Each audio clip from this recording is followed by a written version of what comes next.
Hi friends, இப்போ வந்து நம்ம 2 விதமாக ஸ்வீட் பொட்டேட்டோவை க்ரோ பண்ண போகிறோம். எப்படி 4 மந்த்ஸில் நிறைய ஈல்டு எடுக்கலான்னு பார்க்கலாம். இதை வந்து நம்ம வந்து சாயிலில் வச்சு வளர்க்க போகிறோம். இதை வந்து நம்ம ஏர்லேயே வச்சு வளர்க்க போகிறோம். ஆனால் இதுக்கு 2 ப்ராசஸ் இருக்குது. இது ஒரே ப்ராசஸ் தான்.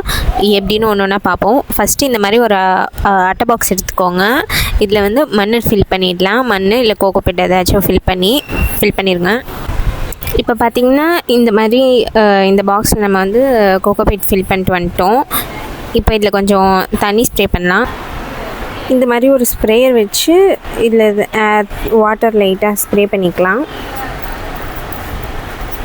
இப்படி ஸ்ப்ரே பண்ணிவிட்டு இந்த ஸ்வீட் பொட்டேட்டோவை எடுத்து அப்படியே இதுக்குள்ளே ப்ளேஸ் பண்ணுறோம்.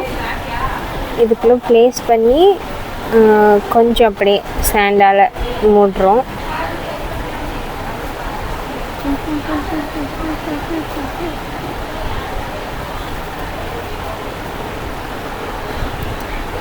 வச்சுட்டு ஒரு 2 வீக்ஸ் வெயிட் பண்ணால் ஸ்ப்ரவுட் ஆகி வந்துடும். இந்த ஸ்லிட்ஸ்லேருந்து க்ரோ ஆகிறதே நீங்கள் மறுபடியும் எடுத்து பிடிங்கி நட்டு வச்சிங்கன்னா ஒரு ஸ்லிட்டில் இருந்தால் நமக்கு 5 to 15 ஸ்வீட் பொட்டேட்டோஸ் கிடைக்கும்.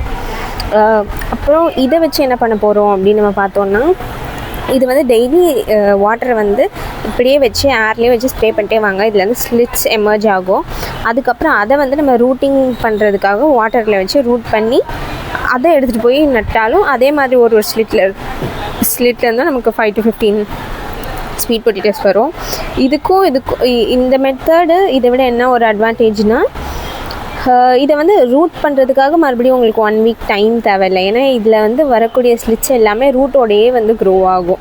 அதனால் நீங்கள் ஸ்ட்ரைட்டாக அந்த ஸ்லிட்டை எடுத்து அப்படியே வச்சிடலாம். ஸ்வீட் பொட்டேட்டோஸ் வளர்கிறதுக்காக ரூட்டிங்காக தனியாக 1 வீக் 2 வீக்ஸ் டைம் தேவையில்லை நமக்கு. ஸோ இந்த வீடியோ உங்களுக்கு ஹெல்ப்ஃபுல்லாக இருக்கும்னு நினைக்கிறேன். Happy gardening. தேங்க்ஸ் ஃபார் வாட்சிங். Bye friends.